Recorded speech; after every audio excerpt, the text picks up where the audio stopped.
સુરતના ઉધના વિસ્તારમાં ફાયરિંગ કેસમાં આરોપીઓ પોલીસ પકડથી દૂર છે। ગઈકાલે મોડી રાત્રે આરાધ્યા ફાઇનાન્સ નામની ઓફિસમાં ફાયરિંગ થયું હતું। પોલીસને હજુ પણ ફાયરિંગ કરનારની કોઈ જ કડી નથી મળી।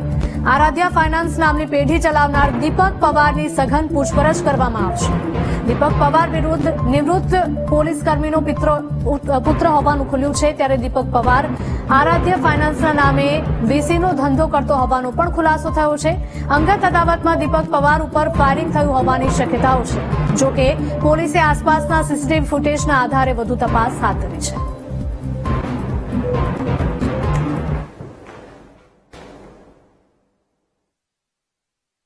સુરતના ઉધના વિસ્તારમાં વેલકમ પાનની બાજુમાં આશીર્વાદ ટાઉનશીપ છે, ત્યાં ગઈકાલ મોડી રાત્રે ફાયરિંગની એક ઘટના બની હતી। એ આ સ્થળ છે જ્યાં આરાધ્ય ફાઇનાન્સ નામની એક ઓફિસ આવેલી છે।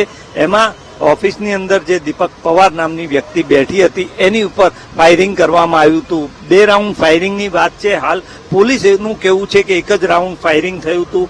ગોળી અહીંયા લાગી હોવાની પણ વાત ગઈકાલ રાતે સામે આવી હતી। હાલ આ ઓફિસ બંધ છે, પરંતુ જે દીપક પવાર નામનો વ્યક્તિ આ ઓફિસનું સંચાલન કરે છે એ એક નિવૃત્ત પોલીસ કર્મીનો પુત્ર છે। તેની સાથે સાથે તે ફાઇનાન્સના ધંધા સાથે સંકળાયેલો છે અને તે વીસીના ધંધા સાથે સંકળાયેલો હોવાની પોલીસની પ્રાથમિક પૂછપરછમાં તપાસમાં સામે આવ્યું છે। અલબત્ત દીપક પવાર જે ફરિયાદી છે, જેની ઉપર ફાયરિંગ થયું હતું, તેનું કહેવું છે કે કોણે મારી ઉપર ફાયરિંગ કર્યું એ મને ખબર નથી, શા માટે ફાયરિંગ થયું એ ખબર નથી। અલબત્ત પોલીસનું પણ માનવું છે કે દીપક પવાર કોઈ એક વિગત છુપાવી રહ્યો છે। સાથે સાથે પોલીસે આસપાસના સીસીટીવી પણ ચેક કર્યા છે અને તેના આધારે ફાયરિંગ કરનાર બાઇક પર આવેલા 2 વ્યક્તિને શોધવાની કામગીરી ચાલી રહી છે।